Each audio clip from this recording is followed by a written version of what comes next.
صور كان إذين مغضى ولا لا إسكو شيغياشي لها إنه صابرين بان لا دلانay gabadha dunida lagu cadaabay bala idin degtay cib waxa ugu filan maanta inay muuqaal soo duubaan oo umada la hadlaan hadana runtii isu sheegina wallahi been baan noo qarsoon assalaamu alaykum wa rahmatullahi wa barakatuh wa idin salaamaya guud ahaan shacabka Soomaaliyeed oo meel kasta dunida ka joogtaan waa walaalkiin Cabdullaahi Macal Xuseen waa rajaynaya anagoo nabad iyo caafimaad qabna in rabbigan oo markale dib inoo kulansiiyay isagay mahadaasi oo idila u sugnaatay run sheeg وعيب شيء ما مغلي جرتين أنت دبنا الله كدل قاضو أنت يسوق توصلنا الله وبركيه نبينا عليه الصلاة والسلام له عن قوة صلنا فضلا شنا الكيك هذا كل أسبوع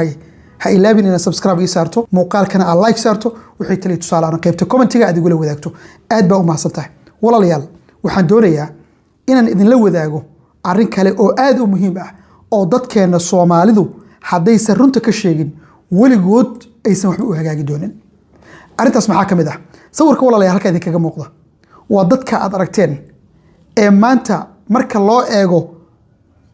xayawaanada waxa ugu xoog weyn maanta waa maroodi bay ka wada xoog badan yihiin maanta war hadii hooyadeed ay dhimatay gabadha yarta ah aabaheedna uu dhintay gabadhan Ilaahay subhanahu wa ta'ala idinka ayuu walaal idinkaga dhigay oo suurto galiyay in aad walaalo noqotaan saabiriin ma marka la dilay oo silaca loo galay oo intaasoo muuqaala laga duubay oo hadba qof WhatsApp loogu dirayay oo dhibaatada inta leeg ay soo gaartay ugu dambeyntiina gacantii Ilaahay baday ay ku dhimatay intaasoo dhibaato oo gabadha gaaraysiin aad ka wada warqabteen oo ka aamusnaydeen maanta markii gabadhaas dad qalatadaasi rabbigan ku sababay inaad soo wada istaagtaan kulligiin idinkoo maroodi ka wada xog badan aad dhahdaan anageena la dhalatay hooyadeen baa dhashay isku hooyiga isku aab baan nahay waa walaasheen aabaheen baa noo dhalay reerkay ugu yartahay miyaanad xishoonin damiirkii iyo dadnimadii aaway islaamnimadii iyo soomaalinimadii iyo walaalnimadii aaway markaad hadda leediin anageena dhalatay waa walaasheeno anageena ugu yartahayo inna lillahi wa inna ilayhi raaji'un inda adaga dadku war dadku inda adaga naftu haday nooshay wayba hadashaaba ilan naftu haday nooshay wayba hadashaaba maanta halka intay soo wada istaageen ayagoo maroodi ka wada xoog badan ayna leeyihiin anageena dhalatay war haday kula dhalatay intii silaca ay mareysay gabadhan xagee ku maqnaydeen maxaad gabadha yarta ay gara dambaysta reerka ah adigu warqabi weydeen maxaday walaashii noqotay oo diyadeeda soo doonanaysaan sheekada waa la wada soconaa marka ma anad xishoone inaad kaamirada iyo sawirada meelaha aad ku galgalaysaan oo wajiyadiina aad noo feedaan in shareerkan iska fiiqaya maanta wajigayga idin tusaya looma baahna wajigaaga waxa loo baahnaa walaasha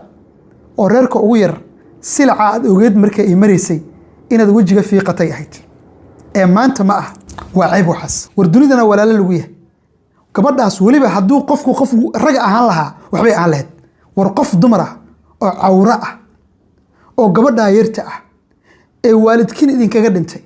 oo maanta waalidkii haduu dhintay idinku aad waalid u tihiin sidee buu qof kale gacantiisa aad ugu aaminteen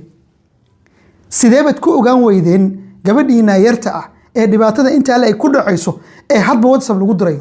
lagu dirayo oo qofka intii muuqaal looga duubo qof kale u sii dirayo oo lagu faanayo la leeyahay wakaasa sidaas baan u galay dhageyso waatana shaqada qabso ayadan ku tababarayay qof baan macnaha sawirkii muuqaalka u dirayay sidee baad arinta u ogaan weydeen inaad ogaydeen baad ogtihiin oo aad ka warqabteen laakiin xiqdi iyo xaasidnimo idin ku jirtay awgeed baad oga wada aamusteen maantana waxaad doonaysaan inaad anaga laabta noo garaacataan anageena hal dhalatay ilaan diyadeeda u socotiin iyo magteeda inaad qaadataan waa la wada ogyahay war qofka bani aadamku hal mar buu wax kaaga baahan yahay waa goorma waa markuu xanuunsan yahay oo sariir saaran yahay ayuu gargaarkaaga u baahan yahay duco hoo iyo heel waxaad ku tari karto iyo markay dhibaato haysato kale inaad garabkiisa ka muuqato halka qaade ee bariiska ee la wada cuno wax weyn bay u tahay qofka dhibanaha ah qofka haysana waxba kama goyso soo waxa garateen maaha laakiin qof dhintay inaad xilligan yuustaan oo meelaha tagtaagnaataan wallahi ceeb bay idinku tahay waana halka bani aadamnimo ugu hooseysay ee qof bani aadana uu soo taabto runta waxa idin sheegaa weydeen maanta tolka aad ka dhalateen iyo meelaha aad joogtaan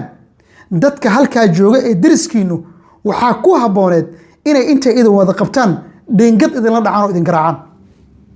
عيب كون مجرته قبل إنه نوع على الله باتينيو oo WhatsApp la isugu dirayo oo chatting lagu sameynayo oo muuqaal laga duubayo ee xurtada lagu qabtay ee dhibaatada inta leeg loo geystay inaad magaalada dhex taagnaataan maanta markay silca u dhimatay oo ruuxdeedu ay kaga baxday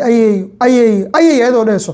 inaad maanta halka noo soo istaagtaan adinkoo maroodi ka wada xoog badan aad dhahdaan annagayna la dhalatayo reerka noogu yareed war waxa waa ceeb annagayna la dhalatayo reerkanaga ugu yareed oo hooyo aabaayada ugu yareed ceebtiina iyo xishood la'aantiina bad maanta la soo istaagteen ummadda Soomaaliyeed dad aan xishoonin ya bal yahay idin ku dhaariye ka warma xishood la'aanta ummadda Soomaaliyeed waa ceeb qofku hadiiba dhibaatadu markay haysatay gabadha aad ka hadli weydeen haddii markii sidaa loo silcinayay gabadha masaakiinta ah aad ka hadli weydeen haddii markii islaantaasu ay nooca aan aragnay u galisay aad ka dhiidhin weydeen oo laabta aad u garaaci weydeen maanta markay dhimatay oo dhulka hoosteeda martay oo meedkeedu maanta talaajad dhex yaalo inaad meelaha ka badboodaan ood mikrofon u kala babaxsataan ummadda Soomaalidu sax uma arkaan wax runta idin sheega laadiin wallahi wax runta idin sheego ayaa laadiin hadda saabiriin garab idin kaga baahna maanta ummad Soomaaliyeed baa u kacday reegal kacyood iyo gobolka mudug baa u kacay Soomaali bari iyo koonfur meel walba ay joogto ayaa looga kacay gabadha masaakiinta sidii cadaalad ay u heli lahayd idinkuna waxaad halka maanta la soo tuurantiin sida magteeda ku qaadan lahaydeen ayaad halka la soo tuurantiin carabtu waxay tiraahdaa al-aaqilu yafhamu al-ishaara ha gabadha intay dhibaatadu ku socotay oo jugtu ku socday aad ka hadli weydeen